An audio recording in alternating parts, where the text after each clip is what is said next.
श्रीगणेशाय नमः। श्रीलंबोदराय नमः। श्रीसिद्धिविनायक नमः।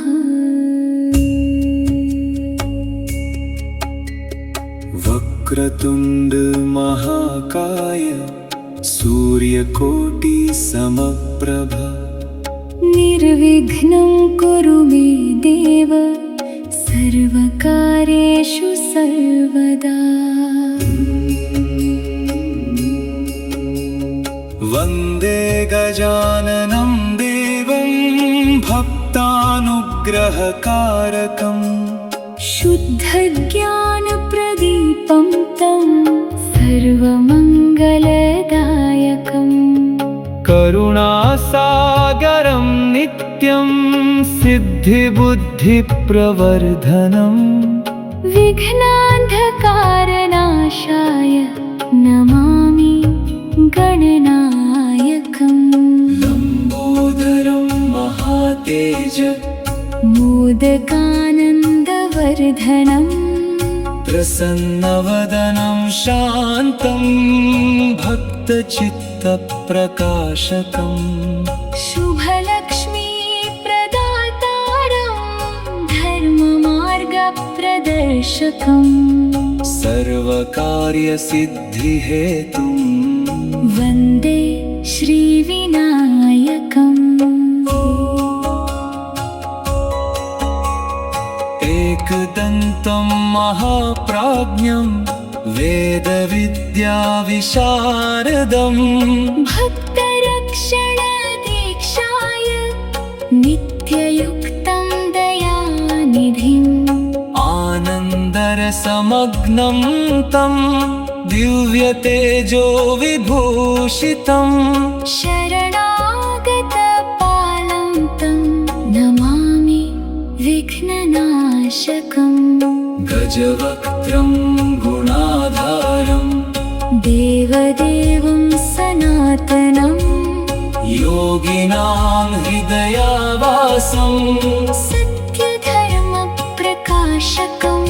सौभाग्यं सुखसम्पत्तिं भक्तेभ्यो यः प्रयच्छति तं नमामि महेशस्य प्रियपुत्रं गणाधिपम्।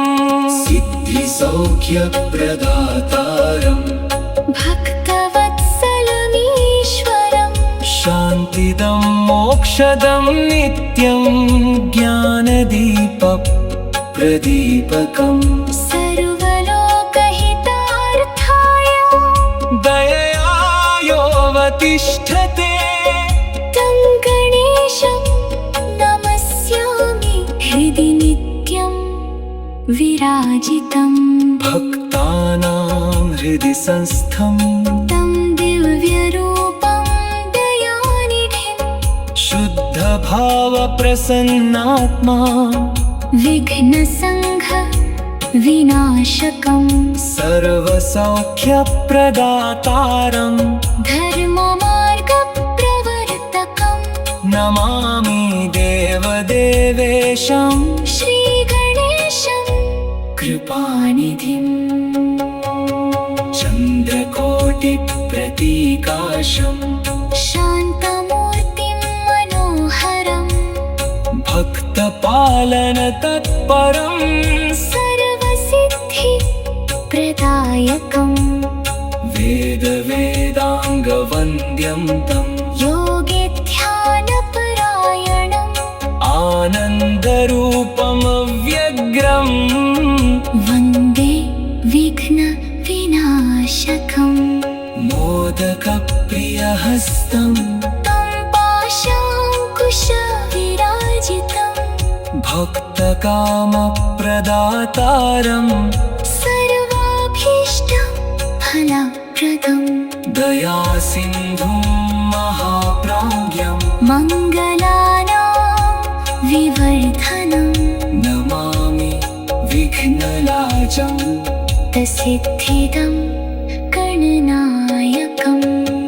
भक्तिभावसमायुक्तैः पूजितं देवमव्ययम् करुणाद्रकटाक्षेण पालयन्तं जगत्त्रयम् ज्ञानभक्तिप्रदातारम् मोक्षमार्गप्रकाशकम् वन्दे नित्यं महात्मानं श्रीगणेशं शुभप्रदम् शरणागतपालं तं सर्वलोकैकबान्धवम् दुःखनाशकरं देवं भक्तसौख्यप्रदायकम् सिद्धिबुद्धिसमायुक्तं दिव्यतेजो विराजितम् नमामि विघ्नहर्तारं गणनाथं कृपाकरम्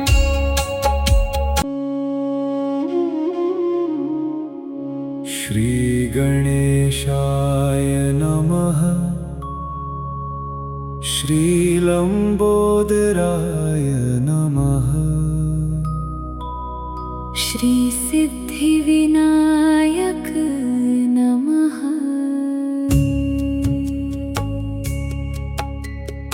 वक्रतुण्ड महाकाय सूर्यकोटि समप्रभ निर्विघ्नं कुरु मे देव सर्वकार्येषु सर्वदा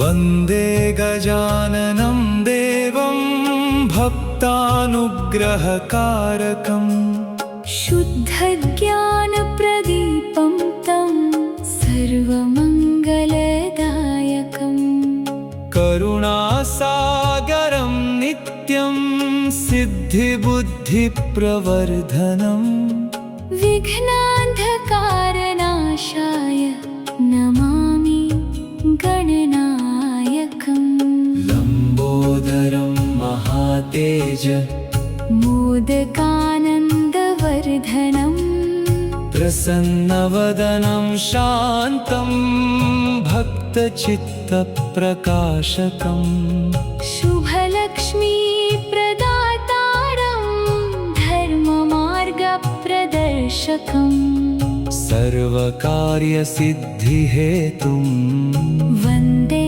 श्रीविनायकम्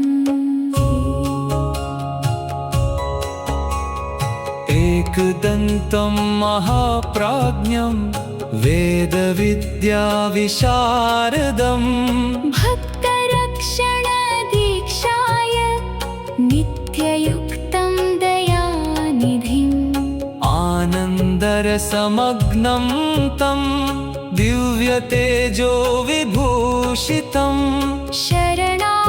शरणागतपालं तं नमामि विघ्ननाशकम् गजवक्त्रं गुणाधारं देवदेवं सनातनं योगिनां हृदयावासं सत्यधर्मप्रकाशकम् सौभाग्यं सुखसम्पत्तिं भक्तेभ्यो यः प्रयच्छति तं नमामि महेशस्य प्रियपुत्रं गणाधिपम् सिद्धिसौख्यप्रदातारम् भक्तवत्सलमीश्वरम् शान्तिदं मोक्षदं नित्यं ज्ञानदीपप्रदीपकम् सर्वलोकहितार्थाय दयया योऽवतिष्ठते तं गणेशं नमस्यामि हृदि नित्यं विराजितम् भक्तानां हृदि संस्थं तं दिव्यरूपं दयानिधिं शुद्धभावप्रसन्नात्मा विघ्नसङ्घ विनाशकम् सर्वसौख्यप्रदातारं धर्ममार्गप्रवर्तकम् नमामि देवदेवेशं श्रीगणेशं कृपानिधिं चन्द्रकोटिप्रतीकाशं शान्त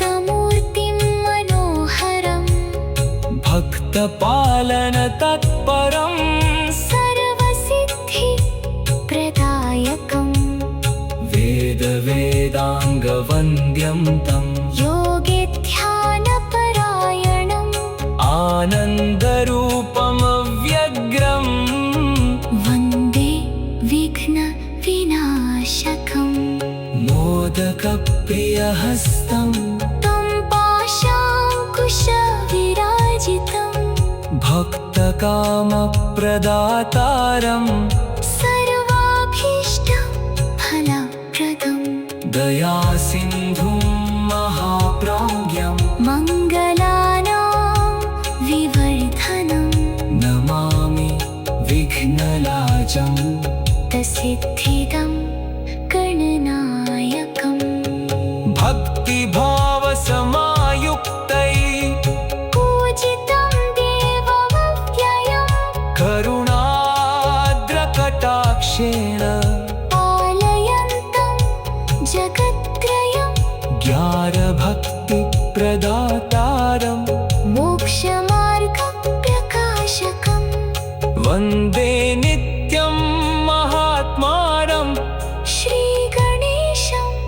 शुभप्रदं शरणागतपालं तं सर्वलोकैकबान्धवं दुःखनाशकरं देवं भक्तसौख्यप्रदायकं सिद्धिबुद्धिसमायुक्तं दिव्यतेजो विराजितं नमामि विघ्नहर्तारं गणनाथं कृपाकरम्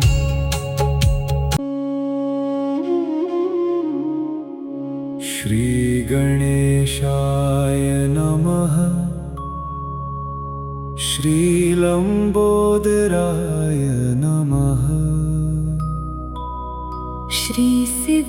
श्रीसिद्धिविनायक नमः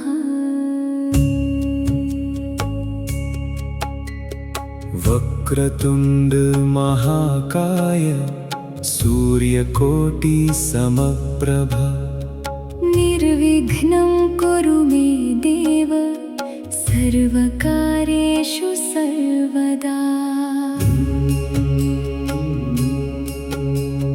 वन्दे गजाननं देवं भक्तानुग्रहकारकम् शुद्धज्ञानप्रदीपं तं सर्वमङ्गलदायकम् करुणासागरं नित्यं सिद्धिबुद्धिप्रवर्धनम् विघ्नान्धकारनाशाय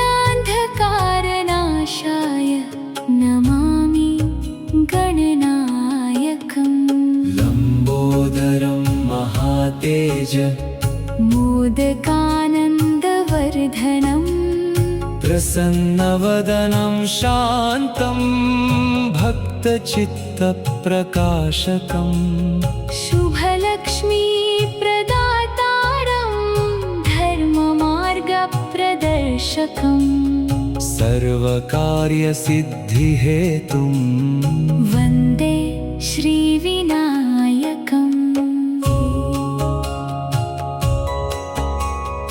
एकदन्तं महाप्राज्ञं वेदविद्याविशारदम् भक्तरक्षणदीक्षाय नित्ययुक्तं दयानिधिम् आनन्दरसमग्नं तं दिव्यतेजो विभूषितं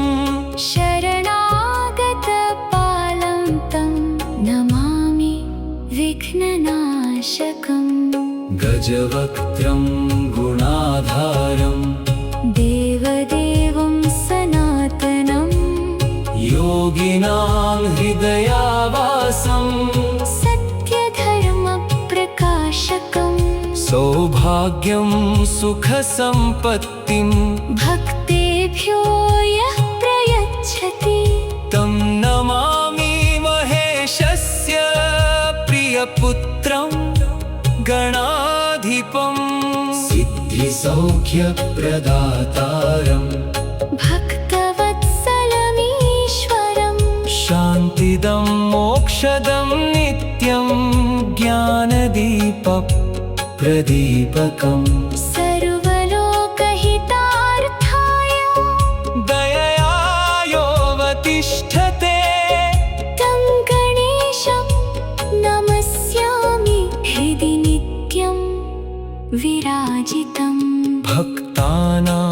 हृदि संस्थं तं दिव्यरूपं दयानिधिं शुद्धभावप्रसन्नात्मा विघ्नसङ्घ विनाशकं सर्वसौख्यप्रदातारं धर्ममार्गप्रवर्तकं नमामि देवदेवेशं श्रीगणेशं कृपानिधिं चन्द्रकोटिप्रतीकाशं शान्तमूर्तिं मनोहरं भक्तपालनतत्परं सर्वसिद्धिप्रदायकं वेदाङ्गवन्द्यं तं योगिध्यानपरायणम् आनन्दरूपमव्यग्रम् वन्दे विघ्नविनाशकम् मोदकप्रियहस्तं तं पाशाङ्कुशविराजितं भक्तकामप्रदातारं सर्वाभीष्टफलप्रदं दयासिन्धुं महाप्राज्ञं मङ्गलानां विवर्धनं नमामि विघ्नराजं सिद्धिदं गणनायकम् भक्तिभावसमायुक्तै पूजितं देवमव्ययम् करुणाद्रकटाक्षेण पालयन्तं जगत्त्रयं ज्ञानभक्तिप्रदातारं मोक्षमार्गप्रकाशकं वन्दे नित्यं महात्मानं श्रीगणेशं शुभप्रदं शरणागतपालं तं सर्वलोकैकबान्धवं दुःखनाशकरं देवं भक्तसौख्यप्रदायकं सिद्धिबुद्धिसमायुक्तं दिव्यतेजो विराजितं नमामि विघ्नहर्तारं गणनाथं कृपाकरम्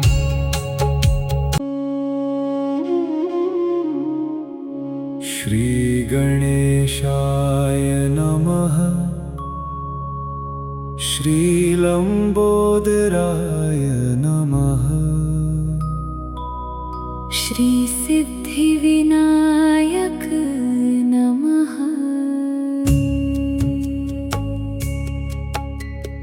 वक्रतुण्ड महाकाय सूर्यकोटिसमप्रभ निर्विघ्नं कुरु मे देव सर्वकार्येषु सर्वदा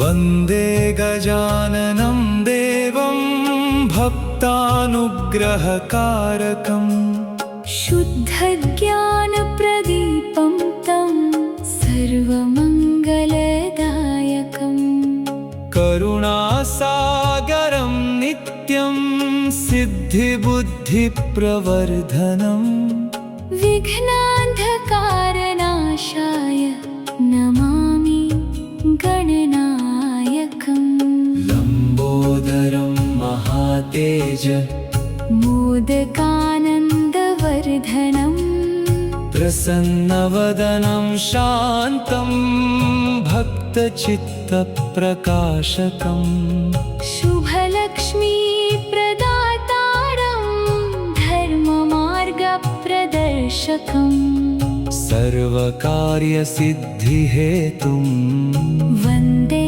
श्रीविनायकम् एकदन्तं महाप्राज्ञं वेदविद्याविशारदं भक्तरक्षणदीक्षाय नित्ययुक्तं दयानिधिम् आनन्दरसमग्नं तं दिव्यतेजो विभूषितं शरणागतपालं तं नमामि विघ्ननाशकम् गजवक्त्रं गुणाधारं देवदेवं सनातनं योगिनां हृदयावासं सत्यधर्मप्रकाशकं सौभाग्यं सुखसम्पत्तिं भक्तेभ्यो यः प्रयच्छति तं नमामि महेशस्य प्रियपुत्रं गणाधिपं सिद्धिसौख्यप्रदातारं भक्तवत्सलमीश्वरं शान्तिदं मोक्षदं नित्यं ज्ञानदीपप्रदीपकम् सर्वलोकहितार्थाय दयया योऽवतिष्ठते तं गणेशं नमस्यामि हृदि नित्यं विराजितं भक्तानां हृदि संस्थं तं दिव्यरूपं दयानिधिं शुद्धभावप्रसन्नात्मा विघ्नसङ्घ विनाशकं सर्वसौख्यप्रदातारं धर्ममार्गप्रवर्तकं नमामि देवदेवेशं श्रीगणेशं कृपानिधिम् चन्द्रकोटिप्रतीकाशं शान्तमूर्तिं मनोहरं भक्तपालनतत्परं सर्वसिद्धिप्रदायकं वेदाङ्गवन्द्यं तं योगिध्यानपरायणम् आनन्दरूपमव्यग्रम् वन्दे विघ्नविनाशकं मोदकप्रियहस्तं तं पाशाङ्कुशविराजितं भक्तकामप्रदातारं सर्वाभीष्टफलप्रदं दयासिन्धुं महाप्राज्ञं मङ्गलानां विवर्धनं नमामि विघ्नराजं सिद्धिदं गणनायकं भक्तिभावसमायुक्तै पूजितं देवमव्ययं करुणाद्रकटाक्षेण पालयन्तं जगत्त्रयं ज्ञानभक्तिप्रदातारं मोक्षमार्गप्रकाशकं वन्दे नित्यं महात्मानं श्रीगणेशं शुभप्रदं शरणागतपालं तं सर्वलोकैकबान्धवं दुःखनाशकरं देवं भक्तसौख्यप्रदायकं सिद्धिबुद्धिसमायुक्तं दिव्यतेजो विराजितं नमामि विघ्नहर्तारं गणनाथं कृपाकरम्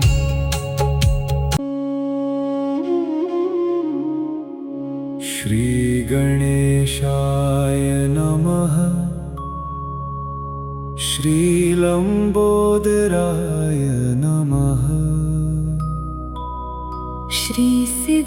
श्रीसिद्धिविनायक नमः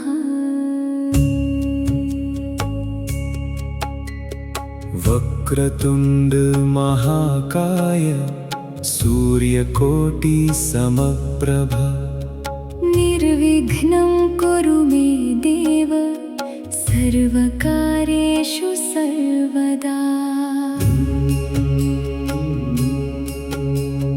वन्दे गजाननं देवं भक्तानुग्रहकारकम् शुद्धज्ञानप्रदीपं तं सर्वमङ्गलदायकं करुणासागरं नित्यं सिद्धिबुद्धिप्रवर्धनम् विघ्नान्धकारनाशाय नमामि गणनायकं लम्बोदरं महातेज मोदकान् कृपावर्धनम् प्रसन्नवदनं शान्तं भक्तचित्तप्रकाशकम् शुभलक्ष्मी प्रदातारं धर्ममार्गप्रदर्शकम् सर्वकार्यसिद्धिहेतुं वन्दे श्रीविनायकम् एकदन्तं महाप्राज्ञं वेदविद्याविशारदम् भक्तरक्षणदीक्षाय नित्ययुक्तं दयानिधिम् आनन्दरसमग्नं तं दिव्यतेजो विभूषितम् शरणागतपालं तं नमामि विघ्ननाशकम् गजवक्त्रं गुणाधारं देवदेवं सनातनम् योगिनां हृदयावासं सत्यधर्मप्रकाशकम् सौभाग्यं सुखसम्पत्तिं भक्तेभ्यो यः प्रयच्छति तं नमामि महेशस्य प्रियपुत्रं गणाधिपं सिद्धिसौख्यप्रदातारं भक्तवत्सलमीश्वरम् शान्तिदं मोक्षदं नित्यं ज्ञानदीपप्रदीपकम्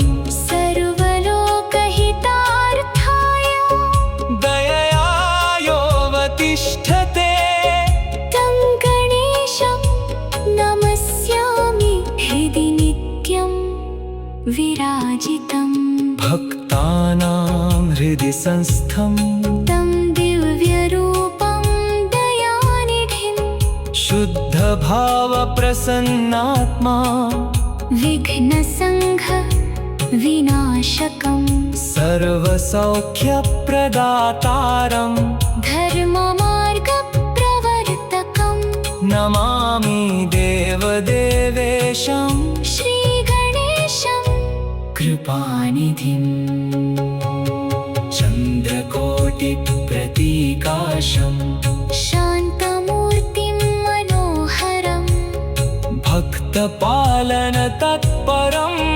सर्वसिद्धिप्रदायकम् वेदाङ्गवन्द्यं तं योगेध्यानपरायणम् आनन्दरूपमव्यग्रम् वन्दे विघ्नविनाशकम्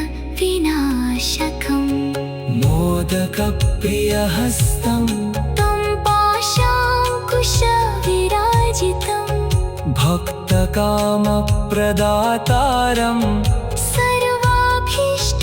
सर्वाभीष्टफलप्रदम् दयासिन्धुं महाप्राज्ञं मङ्गलानां विवर्धनम् नमामि विघ्नराजं सिद्धिदं गणनायकम् भक्तिभावसमायुक्तै पूजितं देवमव्ययम् करुणाद्रकटाक्षेण पालयन्तं जगत्त्रयम् ज्ञानभक्तिप्रदातारं मोक्षमार्गप्रकाशकम् वन्दे नित्यं महात्मानं श्रीगणेशं शुभप्रदं शरणागतपालं तं सर्वलोकैकबान्धवं दुःखनाशकरं देवं भक्तसौख्यप्रदायकं सिद्धिबुद्धिसमायुक्तं दिव्यतेजो विराजितं नमामि विघ्नहर्तारं गणनाथं कृपाकरम्